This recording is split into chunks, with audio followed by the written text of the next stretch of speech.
देखिए, अब जो टॉपिक है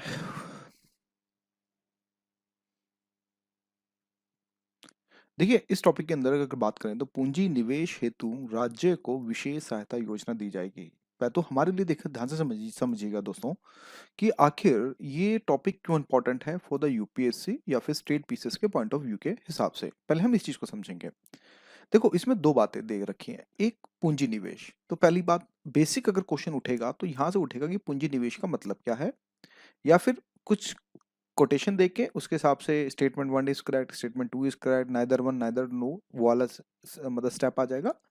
या फिर राज्यों को विशेष सहायता योजना को लेके संदर्भ में यहां से एक क्वेश्चन अगर बात करें यूपीएससी या फिर स्टेट पीसीएस के पॉइंट ऑफ व्यू के हिसाब से जो है क्वेश्चन जो है बेसिकली पूछा जा सकता है। ठीक है। तो इसलिए ये हमने टॉपिक इसलिए इंपॉर्टेंट रखा क्योंकि देखो, पूंजी निवेश पे यहाँ पर राज्यों को विशेष सहायता प्रदान मतलब सहायता योजना दी गई है। यानी कि यहाँ पर किसी एक राज्य को लेकर बात नहीं करी जा रही है, यहाँ पर सभी राज्यों को लेकर जो है बात करी जा रही है। तो इसलिए यहां से एक्सपेक्टेड हो सकता है कि अगर यूपीएससी क्वेश्चन कल को बनाएगा तो यहां से बनाने के चांसेस बहुत ज्यादा होंगे। बात के लिए समझ आ गई? तो इसलिए हमारे लिए ये टॉपिक इंपॉर्टेंट है। तो आखिर खबरों में क्यों है? क्योंकि अभी हाल ही में सरकार ने क्या किया, 2012 और 2023 के लिए पूंजी निवेश हेतु राज्यों को विशेष सहायता योजना जो शुरू करी गई थी, जिस तरह से हमने जो है न्यूज़पेपर के अंदर प्रीवियसली हमने देखा था। तो ये सहायता योजना है क्या, पहले इस चीज को जो है थोड़ा सा समझ लेते हैं। मैं आपको आगे आगे बढ़ाने से पहले पहले मैं समझा देता हूँ, थोड़ा सा बेसिक समझा देता हूँ पूंजी निवेश क्या होता है। देखो, थोड़ा पूंजी निवेश को थोड़ा सा बेसिक्स को समझ लेते हैं ताकि जो नए बच्चे हैं जिनको कुछ नहीं पता इकोनॉमी के बारे में तो एटलीस्ट वो समझ पाए। देखो दोस्तों, एक हमारा पूंजी निवेश होता है जिसके अंदर मान लो हम कोई इंफ्रास्ट्रक्चर या फिर कोई बुनियादी ढांचा, कोई भी बुनियादी ढांचा हम जो है स्टैब्लिश करते हैं। जैसे कि अगर मान लो रेलवे लाइन बिछा दी, रेलवे लाइन अगर हमने बिछाई है तो डेफिनेटली ये पूंजी निवेश हमारा व्यय तो हो रहा है, हमारा व्यय तो हो रहा है। लेकिन अगर हम बात करें तो ये कहीं ना कहीं प्रोडक्टिविटी का व्यय है। ठीक है, अभी पैसा खर्च हुआ, लेकिन फ्यूचर में जब इस पे से रेलवे गुजरेगी और भी काम होंगे तो कहीं ना कहीं गवर्नमेंट को फायदा होगा। इसी के जैसे कोई और मान लो डैम बना दिया तो ये भी एक तरह से पूंजी निवेश है। पैसा तो खर्च हुआ लेकिन इस डैम से काफी लोगों को फायदा होगा। और भी काफी सारी चीजें होती हैं जैसे कि सड़क भी बना लेना, ये भी एक तरह से अगर बात करें तो पूंजी निवेश के तौर पे आता है। ठीक है। तो एक तरह से अगर बात करें तो जहां पे पूंजी का कुल मिलाकर अगर बात करें तो किसी प्रोडक्टिविटी काम के लिए, जब किसी चीज की जब हम प्रोडक्टिविटी के ऊपर काम जब हम करते हैं, आप समझ गए मेरी बात को? प्रोडक्टिविटी मतलब किसी चीज पे खर्च करें तो उससे कुछ ना कुछ आउटकम निकलेगा। अब जैसे सरकारी कर्मचारी को सैलरी देना, ये सरकार का व्यय तो है लेकिन ये पूंजी व्यय नहीं है, ये सरकार का घाटा है एक तरफ से। पैसा पे करना है लेकिन वो एक व्यय है। ठीक है, तो इसको अभी हम डिटेल में और बात करेंगे। जस्ट मैंने आपको ये बताया कि पूंजी निवेश का मतलब यहाँ पर क्या होता है। तो यहाँ पे ये हुआ कि इस योजना के तहत राज्य सरकारों को पूंजी निवेश परियोजना के लिए 50 वर्षीय ब्याज मुक्त ऋण, आप ध्यान से समझना, यहाँ दो चीजें आपको याद रखनी है। पहले 50 ईयर्स और साथ में इंटरेस्ट फ्री जो है रूप से जो वित्तीय सहायता दी जाएगी। इसके पीछे रीजन एक ये दिया कि ठीक है, स्टेट्स के पास जो है पैसा कम होता है तो उसके पास वो कुछ अगर बुनियादी ढांचा अगर वो स्टैब्लिश करना चाहते हैं तो वो नहीं कर पाते हैं। तो इसलिए केंद्र सरकार आगे आई है और उन्होंने 50 साल के लिए ब्याज मुक्त मतलब कि ऋण घोषित किया है। गवर्नमेंट कहते हैं कि ठीक है यार, मेरे से पैसा ले लो लेकिन मेरा पैसा दे देना। ठीक है, इंटरेस्ट नहीं लेंगे। गवर्नमेंट ये कहती है, जो सेंट्रल बैंक है वो ये कहती है, सॉरी मतलब केंद्र सरकार ये कहती है, हम इंटरेस्ट नहीं लेंगे लेकिन हमें पैसा दे देना 50 साल के अंदर। ठीक है। तो एक तरह से आप इनडायरेक्टली वे में आप इसका लोन फॉर्म बोल सकते हो विदाउट इंटरेस्ट। एक लोन ऐसा जिसके अंदर इंटरेस्ट नहीं दिया गया है लेकिन एक लोन है, इस काइंड ऑफ उधारी। जैसे कि हम लोग अपने दोस्त से, यार ठीक है भाई तू दे दे, मैं 2-3 महीने बाद दे दूंगा। लेकिन हम अगर हम किसी अननोन पर्सन से ले तो वो ब्याज लेगा। लेकिन दोस्त तो तुम्हें पता ही है कैसे होते हैं, तो दोस्त तो बेचारे ठीक है यार, दोस्ती में इतना काम चल जाता है। तो वित्तीय वर्ष 2023 2022 और 23 के लिए राज्यों को कुल 1 लाख करोड़ रुपए की वित्तीय सहायता जो है दी जाएगी। अब अमाउंट कितना है? 1 लाख करोड़, भाई बहुत होता है। यहाँ पे 1 लाख करोड़ की बात करी गई है। फिर इसी योजना के तहत दिए जाने वाला जो ऋण होगा वो वित्तीय वर्ष 2022 और 23 के लिए राज्यों को दी जाने वाली सामान्य उधार सीमा से अधिक होगा और उसे वित्त वर्ष में खर्च करना होगा। तो जो भी मतलब कि इनके टारगेट्स होंगे, इंटरनल टारगेट, उसके हिसाब से उनको उसी साल में चीजें जो है खर्च करनी होंगी। अब इस योजना हेतु पात्र कौन कौन है? भाई, नई परियोजना या चल रही जो पूंजीगत परियोजना में लंबित बिलों को निपटाने के लिए, ध्यान समझना, यानी नई योजना या तो चल रही हो या फिर कोई योजना अगर पूंजीगत अगर परियोजना है, अगर वो चल रही है जिनके लंबित बिल को निपटाना है तो उनके लिए राज्य अपनी वरीयता या प्राथमिकता दर्शाते हुए आवंटित निधि से अधिक मूल्य की परियोजना प्रस्तुत जो है यहाँ पर कर सकते हैं। योजना के विभिन्न अगर भाग को देखें तो पूंजीगत कार्यों के लिए जैसे प्रधानमंत्री गति शक्ति मास्टर प्लान को प्राथमिकता मिलेगी।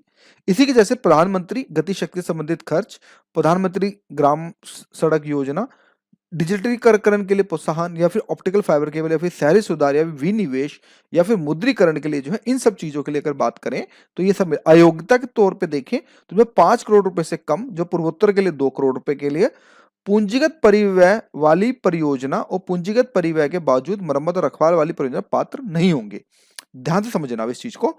देखो हमने पूंजी निवेश को समझ लिया अच्छे से, हमने ये चीज समझी कि ठीक है भाई पूंजी निवेश क्या होता है। जो ये जो टॉपिक है ना इसको डिटेल में पढ़ना, क्योंकि हो सकता है यहां से क्वेश्चन बन सके। तो हमें यहां पर एक चीज ये चीज समझ आ गई कि हमारे लिए जो इंपॉर्टेंट है वो अयोग्यता वाला ये प्लान आपको जो है याद रखना पड़ेगा, क्योंकि हो सकता है 5 करोड़ रुपए से कम और पूंजीगत पूर्वोत्तर के लिए 2 करोड़ के पूंजीगत परिव्यय वाली परियोजनाओं और पूंजीगत परिव्यय के बावजूद मरम्मत और रखरखाव वाली परियोजना में शामिल नहीं हुई। यानी कि जो 5 करोड़ से कम वाली है जो पूंजीगत व्यय में रख रखाव है वो सब चीजें जो है इसमें बिल्कुल भी नहीं आएंगी। तो ये चीज आपको जो है हमेशा दिमाग के अंदर बिठा के रखनी पड़ेगी। फिर इसी के जैसे अगर बात करें तो पूंजीगत व्यय क्या होता है।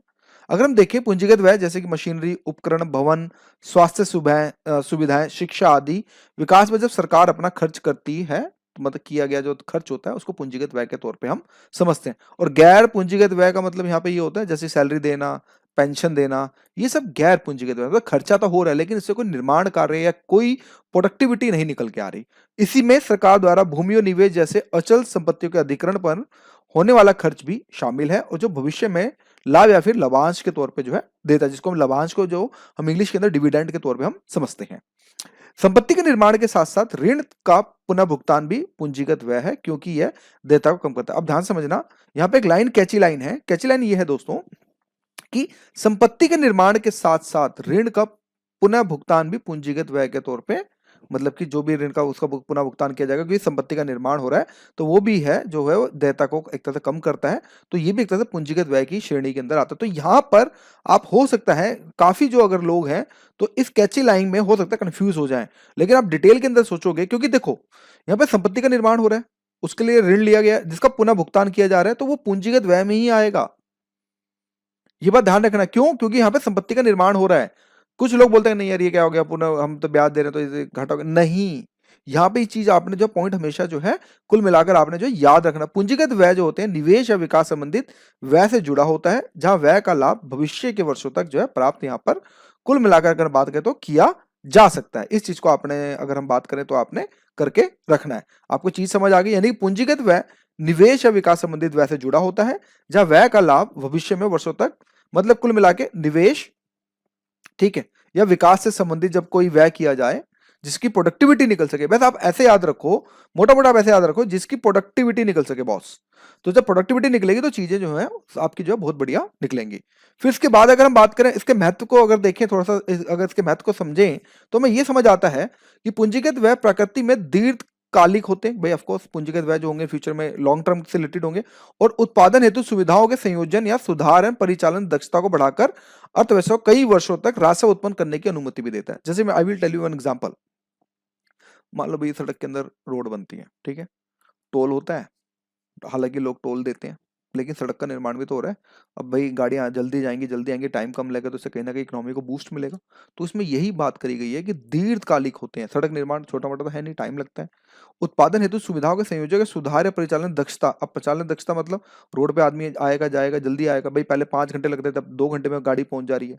तो जब दक्षता में, जैसे फॉर एग्जाम्पल मैं अभी लखनऊ गया था और मैं नेशनल हाईवे से गया, वो आपको पता होगा, पहले यमुना एक्सप्रेस पकड़ा, फिर उसके बाद मैंने आगरा का टोल क्रॉस करके बाद फिर मैं आगरा से लेके लखनऊ तक का हाईवे पकड़ लिया। बॉस नॉर्मल स्पीड में 90 से 100 के बीच में गाड़ी की स्पीड रखते हुए मैं करीब 6 घंटे के अंदर पहुंच गया। और अगर मैं यही काम आज से करीब 10 साल पहले लखनऊ जाता तो maybe it will take 12 hours.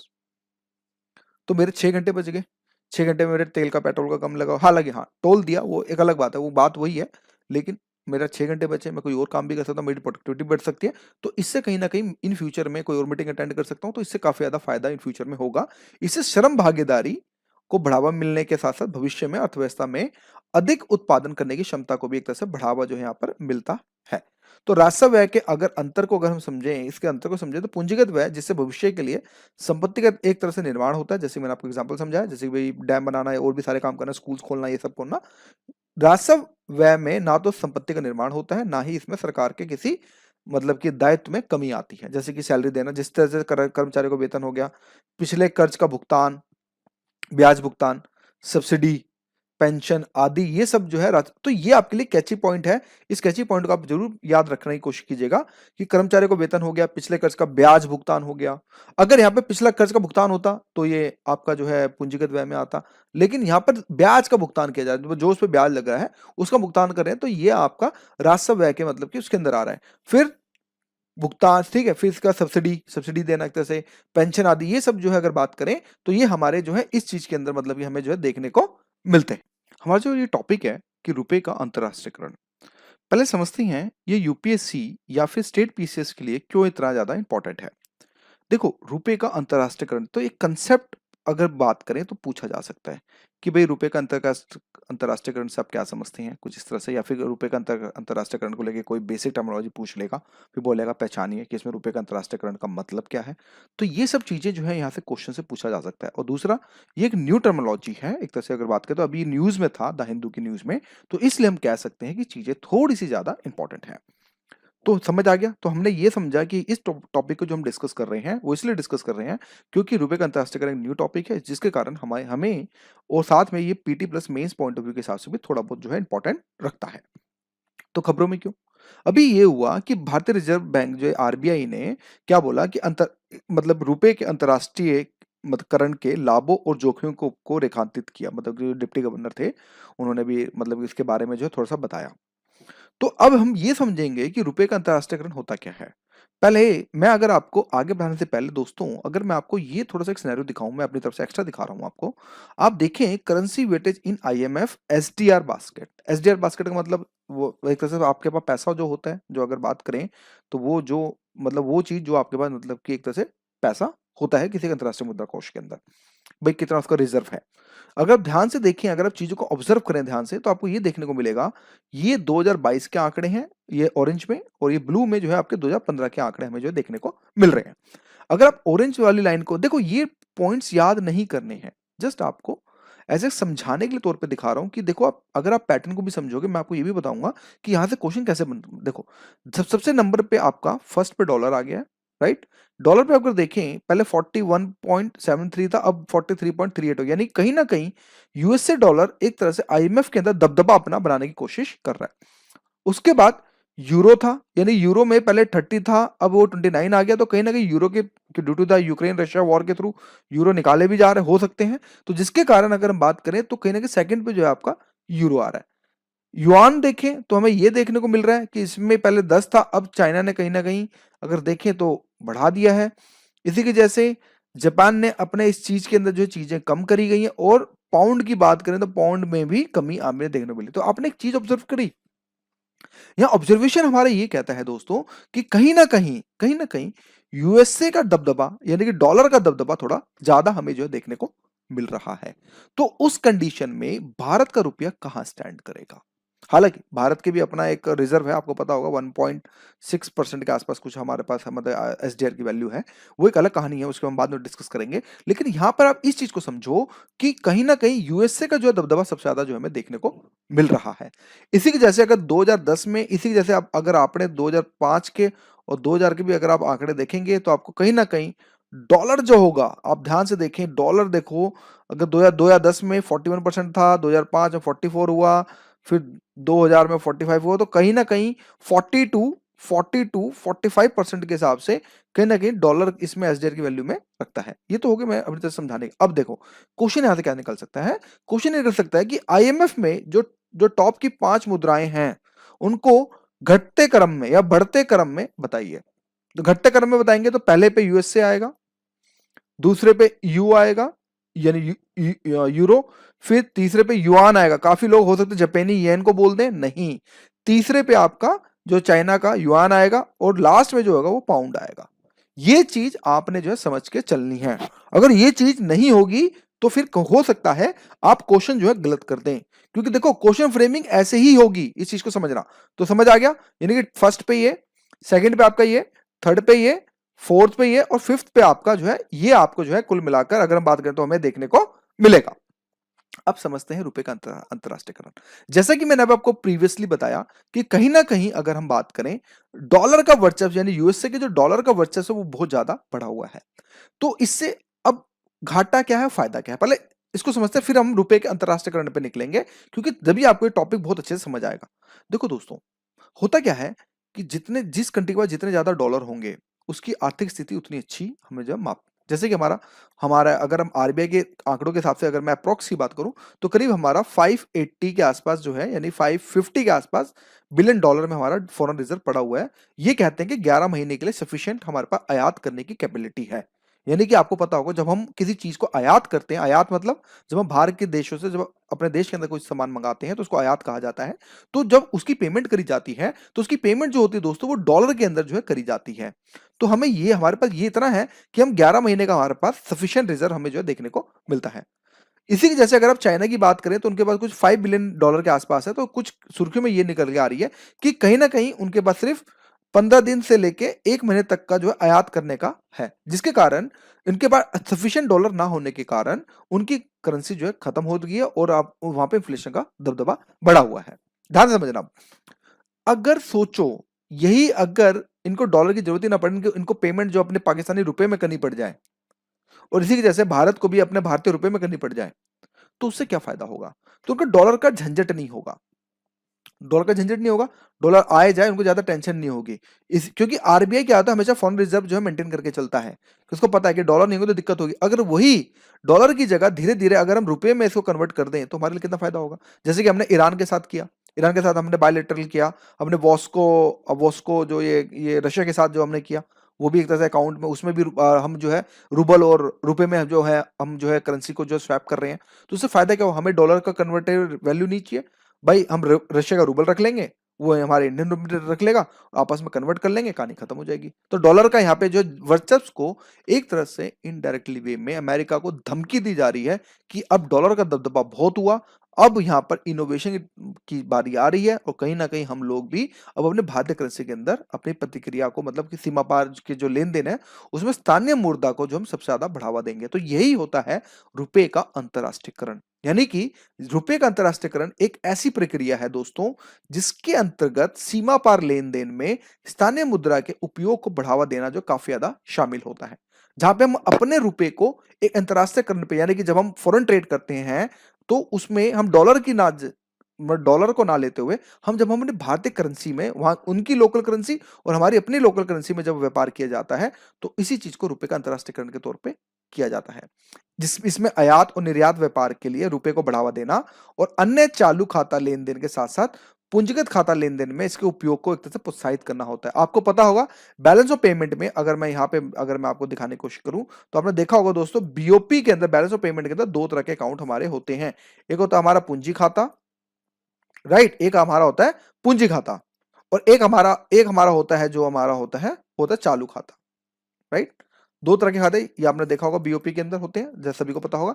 तो इसके अंदर हमें यह समझ आया कि जहां तक रुपए का सवाल है यह पूंजी खाते में आंशिक रूप से ध्यान समझना, पूंजी खाते में हम सारे के सारे मतलब आंशिक रूप से भी हम परिवर्तन कर सकते हैं, जबकि चालू खाते में हम पूरी तरह से जो परिवर्तन हम जो है मतलब कि कर सकते हैं। तो चालू और पूंजी खाता भुगतान शेष के जो अगर संतुलन के दो घटक हमें देखने को मिलते हैं और पूंजी खाते में ऋण व निवेश के माध्यम से पूंजी की सीमा पर आवाजाही होती है। तो चालू खाता मुख्य रूप से वस्तुओं सेवाओं के आयात पर आपको पता है दो खातों में एक तरफ हम इनविजिबल गुड्स और सर्विसेज लेते हैं और एक तरफ हम जो है मतलब कि आप ऐसे समझो पूंजी खाते में ऋण और व्यय निवेश के माध्यम से पूंजी की सीमा पार आवाजाही दिखाई जाती है, जहां पर अगर बात करें पूंजी खाते में ऋण और निवेश के माध्यम से दिखाई जाती है, वहीं चालू खाता में देखें तो वस्तुओं सेवाओं के आयात और निर्यात से संबंधित चीजों को जो है इस कुल मिलाकर जो इसमें दर्शाया जाता है। तो हमें यह समझ आ गया कि रुपए के अंतरराष्ट्रीयकरण की आवश्यकता इसलिए हमें जरूरत पड़ी क्योंकि डॉलर का जो वैश्विक अगर हम बात करें जो डॉलर का अगर हम बात करें तो वो वैश्विक जो अगर मुद्रा बाजार देखें तो वो कहीं ना कहीं 88.3% है, यानी कि आप देख रहे हो कितना बड़ा दबदबा है बॉस। बहुत ज्यादा है। इसके बावजूद यूरो, जापानी येन और पाउंड मतलब कि स्टेरलिंग आता है, चूंकि रुपए की हिस्सेदारी मात्र 1.7% है, जो मैंने आपको आईएमएफ का डेटा बताया था। तो उस कंडीशन के अंदर अगर हम बात करें तो कहीं ना कहीं भारत का 1.7% और वहीं यूएसए का अगर बात करें तो 88.3% है। तो दोस्तों बहुत ज्यादा हुआ नहीं हुआ, आप खुद बताइए। तो जिसके कारण भारत का अब रुपये के अब दबदबा होने की कगार पे आना चाहिए। इसलिए अतः स्पष्ट है कि अंतर्राष्ट्रीय स्तर पर मुद्रा को बढ़ावा देने के लिए इस दिशा में अधिक ध्यान देने की आवश्यकता है।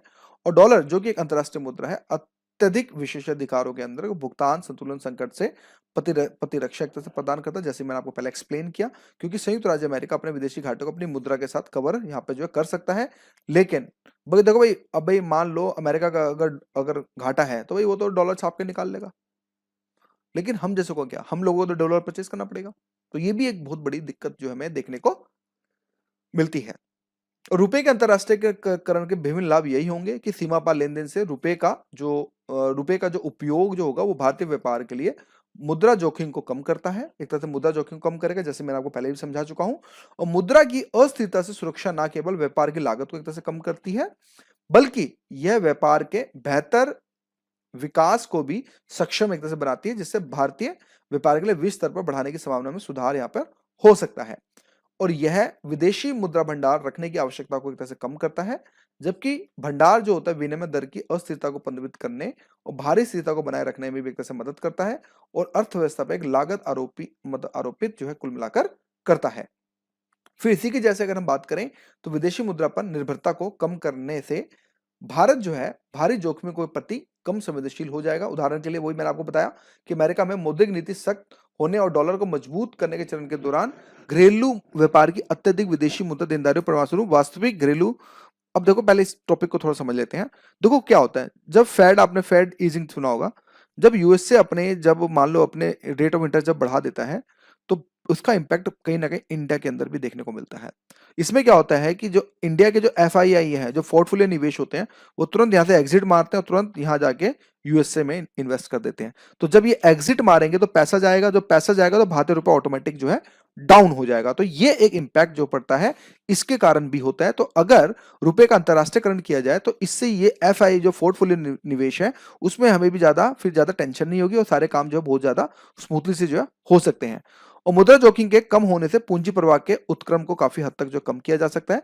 जैसे जैसे रुपए का उपयोग महत्वपूर्ण होता जाएगा, भारतीय व्यापार की सौदेबाजी की शक्ति भारतीय अर्थव्यवस्था को मजबूत करने, भारत के वैश्विक कद और सम्मान को बढ़ावा देने के लिए काफी ज्यादा जो है कुल मिलाकर अगर बात करें तो मदद कर सकते हैं। तो दोस्तों इसके अंदर हमने रुपए का अंतरराष्ट्रीयकरण को काफी ज्यादा डिटेल के अंदर समझा। चलिए फिर हम आगे बढ़ते हैं।